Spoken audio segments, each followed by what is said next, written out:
Salut Laura et Kili, pour le bac, je dois lire Pour un oui ou pour un non de Nathalie Sarraute, mais je t'avoue que je comprends pas et que j'ai pas très envie de le lire. Est-ce que tu peux m'aider? Je vais faire un effort, je vais un peu t'aider. Bon. Mais je sais pas, tu veux savoir quoi alors? Déjà, j'aimerais savoir qui est Nathalie Sarraute, parce que je sais pas qui c'est. Bon, alors, Nathalie Sarraute, on va faire vite parce qu'elle aimait pas les autobiographies. Elle naît en 1900, facile à retenir, et elle meurt en 1999. Donc, sa vie parcourt tout le siècle, aussi bien sur le plan historique, et Dieu sait si s'en passe au XXe, que sur le plan littéraire. Elle naît dans une famille de la bourgeoisie orthodoxe juive, près de Moscou, en Russie, mais très vite, ses parents divorcent, et elle va être ballottée toute son enfance entre la Russie et la France. Elle en parlera beaucoup dans son autobiographie qui s'appelle Enfance, qu'elle écrira quand elle a 83 ans d'ailleurs. Bref, elle va quand même faire de très bonnes études, notamment du droit, et elle sera avocat. Elle sera avocat, mais on sait bien qu'en 1941, il y a la France de Vichy, et la France de Vichy applique les lois de l'Allemagne nazie, donc comme elle est juive, elle est radiée du barreau. À ce moment-là, elle va se cacher quelque part en France, et puis elle se tourne totalement vers la littérature, et elle va écrire des romans d'abord, notamment Portrait d'un inconnu en 1948, et Marthereau en 1953, qui vont la faire connaître, mais les romans de Nathalie Sarraute n'ont rien à voir avec le roman traditionnel. C'est-à-dire que déjà, elle fait éclater la notion de personnage, l'intrigue, l'action, etc. Fait éclater, c'est-à-dire? Mais c'est-à-dire qu'en fait, elle va écrire, plus tard en 1956, un livre très important qui s'appelle L'ère du soupçon, et qui va servir d'œuvre théorique pour le nouveau roman. Le nouveau roman, c'est quoi? C'est dans les années 50-60, un groupe de romanciers qui considèrent qu'ils en ont assez du personnage qui nous fait croire qu'il existe vraiment, avec une identité, qui habite à tel numéro de rue, etc. Là, avec le nouveau roman, le personnage va, quand je dis le personnage va éclater, c'est-à-dire qu'on ne va garder du personnage que son intériorité. La plupart du temps, il n'a pas de nom. L'histoire, elle est anorexique dans le nouveau roman, c'est pas ça qui compte. Ce qui va compter en fait, c'est ce qui se passe à l'intérieur du personnage. Dans les sentiments? Dans les ressentis, pas seulement les sentiments, hein, mais dans les ressentis par rapport à l'existence. Et en même temps que ce nouveau roman, il y a aussi le nouveau théâtre. Et le nouveau théâtre, c'est ce qu'on a appelé le théâtre de l'absurde, avec des auteurs comme Ionesco ou Beckett, qui, eux aussi, font exploser les règles du théâtre classique et traditionnel, et qui ont des personnages qui sont... qui ont des noms, des fois, ou qui en ont pas, dans des pièces dans lesquelles il n'y a pas d'action, ou en tout cas une action qui n'est que le langage, en fait. Et que ce soit chez Sarraute ou chez les auteurs du théâtre de l'absurde, en fait, la seule action, c'est par le langage qu'elle arrive. Donc c'est une période qui va révolutionner la littérature. Mais au départ, Sarraute n'écrit pas de pièces de théâtre, elle n'écrit que des romans. Et certains très connus comme le Planétarium, par exemple. C'est seulement quand elle a déjà un certain âge, puisqu'elle a 64 ans, quand une radio allemande lui demande d'écrire une pièce pour la radio. Et là, au départ, elle refuse, parce qu'elle dit non, mais mes œuvres, elles sont pas faites pour ça. Et en fait, on va voir que si, ces œuvres sont faites pour ça. Et la première œuvre qu'elle écrit pour le théâtre, elle s'appelle Le Silence, et c'est pas pour rien. Puis on aura 5 ou 6 autres qui vont suivre, jusqu'à arriver en 1981 avec Pour un oui, pour un non. Et bon, pour finir sa biographie, en fait, elle continue à écrire jusqu'au bout, hein, donc à 83 ans, elle écrit son autobiographie, mais d'une façon aussi très particulière, ça ressemble pas aux autobiographies anciennes, puisqu'elle se focalise sur ses ressentis. Et en fait, Enfance, c'est comme le reste, c'est-à-dire que toute sa vie, elle aura écrit sur ce qu'elle a appelé dès 1939 les tropismes, qui est l'objet d'un recueil de nouvelles qu'elle a écrit justement sur le ressenti interne du personnage. Un tropisme, des tropismes, c'est quoi un tropisme? Oui, alors, franchement, pour comprendre Sarraute, il faut comprendre ce qu'elle entend par tropisme, parce qu'il y en a partout dans son œuvre. Un tropisme, alors au départ, le terme, il vient du grec, comme d'habitude, tropos, veut dire mouvement, retournement. Et elle utilise un terme de biologie qui explique que certains organismes vivants se meuvent en fonction de stimuli extérieurs. Se meuvent, ça veut dire quoi? Bouge. Se bouge. Oui, bouge, se tourne. Ah, ok. Parce que c'est un tournement, le tropisme. Ah, Donc, ok. par exemple, un tournesol, ça se meut vers le soleil. Ça se veut. D'accord. Et un papillon de nuit, ça se meut vers la lumière. Ok, ouais. Parce que c'est attiré par la lumière. D'accord. Et en fait, elle va appliquer cette idée de tropisme à l'individu, à l'homme. En fait, ce qui intéresse Sarraute, c'est ce qui n'est pas explicitement exprimé. C'est ce qui est ressenti. En gros, c'est ce qui n'est pas dit. Et le tropisme, c'est ce qui n'est pas dit. C'est ce qui n'est pas dit, mais qui va avoir une forte implication sur celui qui reçoit le message. Et en fait, elle va, par son écriture, elle va donner à voir ces tropismes qu'elle appelle des mouvements psychologiques imperceptibles. Mais ces mouvements psychologiques, ils vont influer sur nos interactions. Par exemple, si je rends une copie à un élève et que je lui dis tiens ta copie, ou si je lui dis tiens ta copie, ou tiens voilà ta copie. Je lui dis 3 choses différentes en fait. Et lui, de toute façon, il va interpréter mon message d'une certaine façon en fonction de son histoire, de sa perception de lui-même, de sa perception de moi, de la perception qu'il a, de la manière dont il travaille, etc. Et donc, il peut me dire tout de suite j'aime pas la manière dont vous me l'avez dit, mais s'il dit rien, peut-être que ça va en quelque sorte macérer en lui, et il va y avoir une inimité entre nous qui va se créer, et on va pas savoir pourquoi. Mais c'est exactement ce qui se passe dans la pièce en fait. C'est-à-dire que le tropisme, c'est vraiment quelque chose d'imperceptible qui se passe en moi quand l'autre me dit quelque chose. C'est pas seulement les mots d'ailleurs, parce qu'il peut me dire quelque chose simplement par la manière dont il me regarde ou l'intonation qu'il prend pour me parler. Donc un geste, ça compte ou pas? Par exemple, si toi tu donnes la copie en la posant sur le bureau, en la jetant, avec un mouvement fort, est-ce que ça compte? Oui, parce que le geste est un langage aussi. Ok. D'accord. Donc l'autre va interpréter inconsciemment toutes ces micro-informations autour du mot. Et donc voilà, le tropisme, ça va être donc tout ce travail qui se passe en nous et qui va aboutir à une catastrophe, parfois à une catastrophe relationnelle. C'est ce qui arrive aux personnages de pour un oui ou pour un non. D'ailleurs, les personnages, ils ont pas de nom. Non, ils ont pas de nom. Pourquoi? Ils ont pas de nom déjà parce que, comme je l'ai dit tout à l'heure, l'idée c'est justement, dans le nouveau roman, de ne pas s'intéresser à l'identité vraiment du personnage, finalement on s'en fiche quoi, qui ils sont. Mais par contre, de pas leur donner de nom, ça permet au spectateur ou au lecteur de se focaliser sur le ressenti de ce personnage, sur l'expression de ses tropismes. Et c'est ça que Nathalie Sarraute, elle veut mettre en évidence. Bah oui, surtout qu'en plus, en n'ayant pas de nom, ils sont plus universels en fait. C'est-à-dire ça peut être toi ou moi, ça peut être n'importe qui. Mais ils ont pas de nom, mais par contre, ils ont des caractéristiques. C'est-à-dire que dans pour un oui ou pour un non, déjà je vais dire 2 mots peut-être sur la manière dont la pièce se passe. Peut-être, oui. Peut-être. Je comprends pas beaucoup. Voilà, alors, petit résumé. La pièce commence, ce qu'on appelle in media res, c'est-à-dire que les personnages sont déjà en train de parler, et il y a un personnage qui s'appelle H1 qui est venu voir un autre personnage qui s'appelle H2 pour lui dire écoute, entre nous, je trouve qu'il y a beaucoup de distance. Et en fait, ces 2 personnages sont amis depuis plus de 15 ans. Sauf que le personnage H2 ne répond pas tout de suite. Il veut pas répondre parce qu'il n'est pas sûr qu'il arrivera à exprimer ce qu'il ressent. Et puis arrive le tropisme, c'est-à-dire justement la cause de cette distanciation, parce que H2 arrive à dire à son ami « Mais oui, parce qu'un jour tu m'as dit « C'est bien ça ». Et tu as laissé trop de temps entre bien et ça. Enfin, je résume un peu, mais l'idée c'est ça. Et à partir de cet accident, cet incident même, on pourrait dire, du langage, les relations donc se modifient. Parce que H2 interprète ça comme quelque chose de méprisant de la part de son ami. Et la réaction d'H1, qui est beaucoup plus terre à terre, c'est de dire enfin c'est pas possible. On peut pas être à distance parce que j'ai dit d'une certaine façon ce mot c'est bien ça. C'est sur un petit détail. Voilà. Est-ce que c'est pas un peu pour ça que ça s'appelle pour un oui ou pour un non? Carrément. L'une des raisons pour lesquelles ça s'appelle pour un oui ou pour un non, c'est que c'est une expression qui justement vient dire qu'on fait tout un flanc pour rien. D'ailleurs, chez Sarraute, on trouve souvent ce genre de lieu commun, en fait. Mais ce lieu commun, en même temps, il est très bien trouvé pour la pièce, parce que, pour le coup, pour un oui ou pour un non, c'est les 2 derniers mots de la pièce. Mais surtout, c'est pour un oui ou pour un non que tout bascule entre ces 2 amis.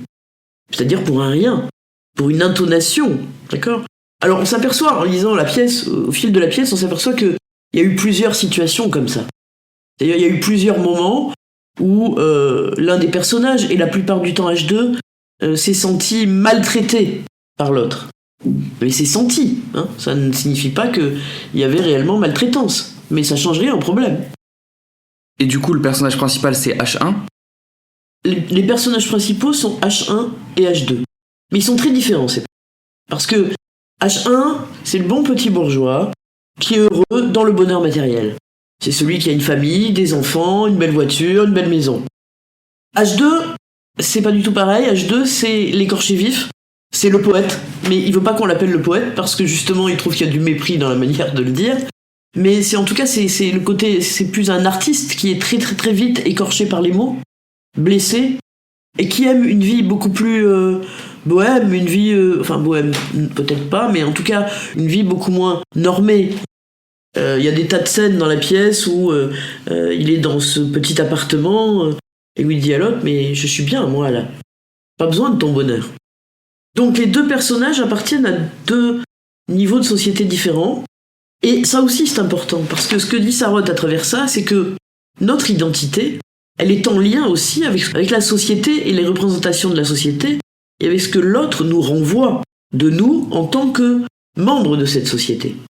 Quand H1 dit à H2 « Tu es un poète, point de suspension hein », H2 le vit très mal, parce qu'il lui dit « Mais tes points de suspension, là, qu'est-ce qu'ils veulent dire, en fait ? De quoi tu parles ?» Voilà. Donc, il y a cette espèce de tension permanente qui ne fait qu'augmenter, et elle augmente d'autant plus qu'à un moment donné, H2 a l'idée saugrenue d'aller chercher les voisins. Alors eux, on les appelle H3 et F, parce qu'il y a une femme. C'est quoi leur rôle ? Et leur rôle, alors, c'est très curieux, parce que leur rôle, c'est de devenir une espèce de jury populaire de la dispute entre H1 et H2. Et en réalité, ils vont pas y arriver, ils sont assez distants et ils comprennent pas du tout comment on peut se mettre dans des états pareils pour une intonation. Et en fait, ils représentent ce que disent la plupart des gens. C'est-à-dire, mais vous allez pas gâcher une amitié de 15 ans pour un mot, c'est ridicule. Pour un oui ou pour un non. Exactement, voilà. Et donc, ils échouent dans leur démarche, mais par contre, il y a une chose pour laquelle ils échouent pas, c'est qu'ils aggravent le conflit. Parce que, comme ils viennent plutôt prendre la défense de H1, H2, lui, est particulièrement remonté. Et donc, il va y avoir ensuite une succession de rappels de situations de l'un et de l'autre qui montrent que cette amitié, elle était quand même fragilisée depuis un sacré moment. Mais à chaque fois, c'est des tropismes. C'est-à-dire ce que Sarraute, en fait, appelle la sous-conversation. La sous-conversation chez Sarraute, c'est tout ce qui n'est pas dit, mais qui est plus important que ce qui est dit. Et que, finalement, on garde en soi et qu'on partage pas, ou qu'on n'arrive pas à partager, ou qu'on partage mal. Et ça amène à des catastrophes, et notamment à une perte, des fois, d'identité et de perception de soi. D'accord. En regardant dans le livre, j'ai vu qu'il n'y avait pas de scène et pas d'acte, alors que de base, dans le théâtre, c'est comme ça, non ? Oui, mais je te rappelle qu'on est dans le nouveau théâtre. C'est vrai. Et donc, justement, on fait aussi exploser la structure habituelle, c'est-à-dire qu'il n'y a pas d'acte, il n'y a pas de scène, c'est juste un dialogue très fluide du début à la fin. Enfin, très fluide, oui. Il est fluide, mais il est sans cesse interrompu par des silences, etc. Ça, on verra après. Mais en tout cas, ça a un effet de réalité aussi, d'avoir ce dialogue qui coule tout le long de la pièce. Mais s'il n'y a que des dialogues, il n'y a pas d'action ? Ah, bonne question. Alors, l'action, chez Sarraute, mais dans ses romans c'est pareil, l'action c'est le langage. Mais en réalité, il n'y a pas d'action proprement dite, parce que, et Sarraute le dit elle-même, dans toutes mes pièces, l'action est absente, remplacée par un flux et reflux du langage. Elles ne contiennent aucune action extérieure. En fait, tout ce qui arrive aux deux personnages, H1 et H2, ça passe par le langage. Il peut bien se passer n'importe quoi autour, ça n'a pas d'importance. L'action n'est causée que par la parole, donc c'est un drame, c'est le drame de la parole. Mais quand même, il y a des péripéties, il y a des choses qui arrivent. Mais pourquoi ? Parce que le langage, et là il faut que peut-être je parle un peu de Bergson. Qu'est-ce qu'il dit Bergson sur le langage ? Et en fait ça éclaire la pièce, mais ça éclaire Sarraute, mais ça éclaire nos vies aussi. Bergson dit le langage, alors je fais vraiment un résumé, Bergson dit le langage il a été inventé au départ pour nous avertir d'un danger, pour nous sauver la vie. C'est-à-dire qu'il avait une fonction très pratique. Il dit aussi, en fait, le langage, c'est une étiquette collée sur les choses. Mais ça reste un système de signes et de symboles, le langage. Donc ça appauvrit le réel. C'est-à-dire que le réel est beaucoup plus riche que le langage. Quand je dis « je suis triste », je peux vouloir dire plein de choses. Oh, je suis triste parce que je sais plus où j'ai mis mes clés de voiture, ou je suis triste parce que j'ai perdu mon meilleur ami, ou je suis triste parce que toute ma famille est morte, ou je suis triste parce que je suis tellement triste d'ailleurs que je vais me suicider. C'est pas du tout le même sens de triste.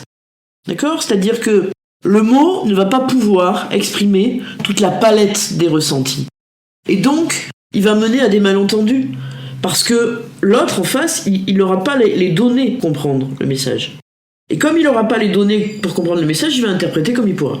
Malentendu. Le langage, c'est le malentendu.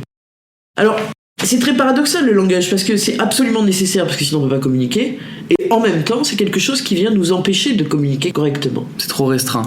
Oui, c'est trop pauvre, en fait. C'est trop pauvre par rapport au réel à l'extérieur, mais c'est trop pauvre par rapport au réel du ressenti d'un individu. Et est-ce que Nathalie Sarraute, elle a une solution à ça ? Elle a même que Bergson, je pense. C'est-à-dire que Bergson dit que la seule solution, c'est la littérature, c'est-à-dire l'art de la parole. Utiliser la parole comme un art, et là où on utilise la parole comme un art, c'est dans la littérature, et c'est ce que fait Sarraute dans Pour un oui ou pour un non, parce que quand on lit sa pièce, on comprend très bien ce que c'est un tropisme, mais on comprend aussi très bien pourquoi, dans nos relations, des fois, les choses nous bouleversent, ou nous touchent, ou nous mettent mal, ou on a envie de s'en aller, même si on ne peut pas mettre de mots dessus. Donc ça veut dire que l'écriture de Sarraute a réussi à nous expliquer ce qui se joue dans la relation à l'autre, et qui nous échappe la plupart du temps. Mais le langage, dans cette pièce, il a une autre dimension, c'est que c'est une arme de destruction. C'est une arme de pouvoir. Alors, pas que dans cette pièce, parce que dans la vie aussi, on peut détruire quelqu'un avec des mots. Pour rester dans la comparaison que je faisais tout à l'heure, si toute l'année je dis à un élève tu es un âne, il y a des chances qu'il finisse par le penser, surtout s'il est petit. Parce que les mots nous façonnent aussi. Mais le langage, c'est aussi donc une arme. Alors on voit que c'est une arme parce que sans arrêt les personnages interrompent l'autre, l'accusent. Et quelquefois c'est des stratégies en fait. Par exemple le silence peut être utilisé comme une stratégie pour le mettre mal à l'aise. Il y a l'utilisation de questions rhétoriques aussi, comme par exemple H1 qui dit à H2 « Mais enfin, quoi ? Qu'est-ce que j'ai fait ?» Il y a un moment dans la pièce, d'ailleurs, où H2 dit à H1 « Mais maintenant, c'est à la mort, quoi. C'est ou toi, ou moi. » C'est-à-dire que la sous-conversation a tellement tendu la relation qu'il y en a un qui doit dominer l'autre. Et il ne peut le faire que par le langage. Tu parles du langage et de la parole, donc c'est les principaux thèmes abordés dans l'œuvre ? Oui, bien sûr que le langage, c'est le thème essentiel, mais au langage, beaucoup de choses sont liées comme thème. Déjà, il y a le tropisme. Le tropisme, c'est un thème constant, mais c'est lié au langage, on en a parlé, je reviens pas.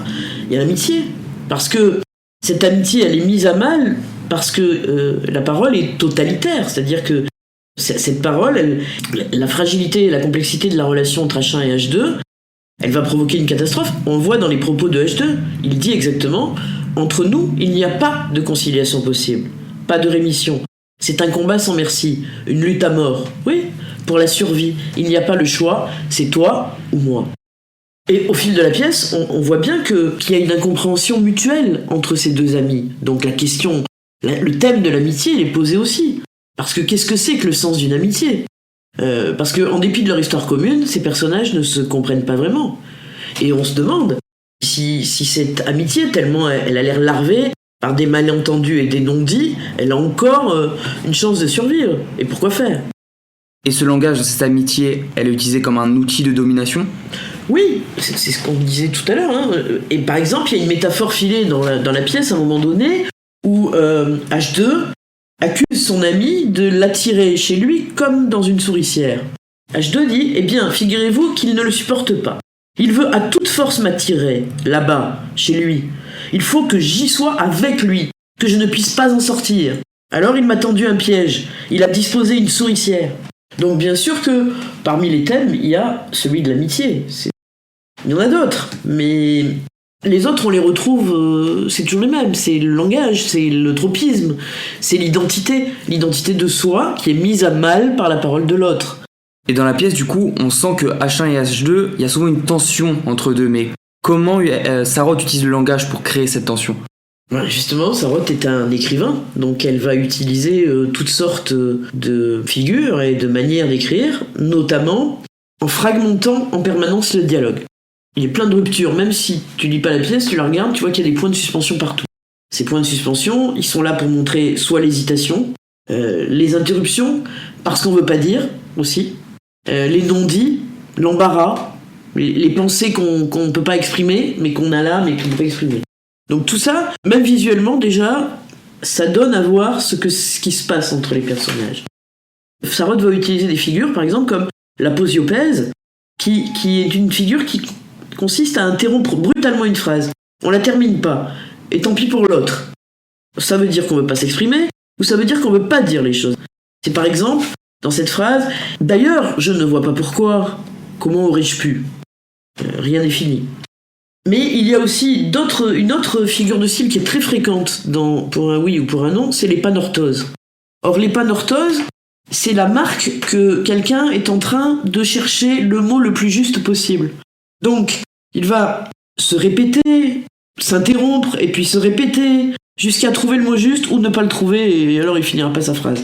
Ça peut donner quelque chose comme « c'était, comment dire, une approbation, mais pas comme les autres. Une approbation, comment dire, condescendante. » Voilà. Donc il y a beaucoup d'hésitation dans le langage. Toutes les répétitions aussi, avec des variations d'intonation et de nuances qui vont marquer justement cette difficulté à dire les choses ou à les recevoir, la manière dont on les a interprétées aussi.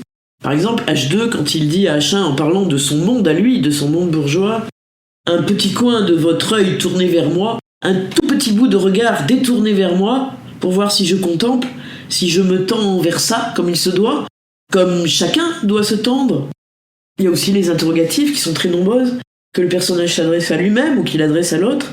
Et tous ces éléments vont contribuer en fait à permettre au lecteur de percevoir ce qu'il se passe dans la sous-conversation. Mais du coup, il y a une fin à cette pièce ? Ah bah non, il n'y a pas de fin. Enfin, il y a ce qu'on appelle une fin ouverte.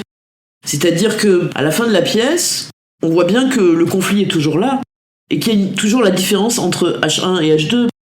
Bon, voilà, en gros, enfin, c'est sûr qu'on pourrait en parler pendant 6 heures, mais est-ce que j'ai un peu éclairé ta vision de la pièce ? J'ai surtout compris par rapport à ce qu'elle voulait dire Nathalie Sarraute. Donc je pense que je suis bien paré pour le bac. Est-ce que ce qui serait bien, c'est que tu sois bien barré pour la vie aussi et que tu lises vraiment la pièce, parce que on est tous confrontés à ce dont elle parle et à cette souffrance que nous inflige l'autre parfois avec ses sous-entendus, mais qu'il a même pas fait. Donc moi je conseille de lire la pièce parce qu'il y a à apprendre sur nous et sur l'autre et peut-être à faire attention à la manière dont on communique avec les gens, parce que finalement ça fait des désastres qu'au départ on voulait pas. Voilà, je te remercie pour tes questions. Merci. Est-ce qu'il y a un site où je peux te retrouver ou retrouver d'autres cours similaires ? Oui, alors il y a une chaîne YouTube déjà. Une chaîne YouTube qui s'appelle SOS Bac Français Philo. Il y a un site internet qui s'appelle Français Philo.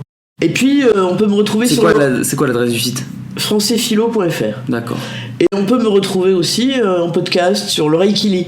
Spotify, Deezer. L'oreille qui lit. L'oreille qui lit, ouais, voilà. Voilà, et puis bonne chance pour le bac. Merci l'oreille qui lit.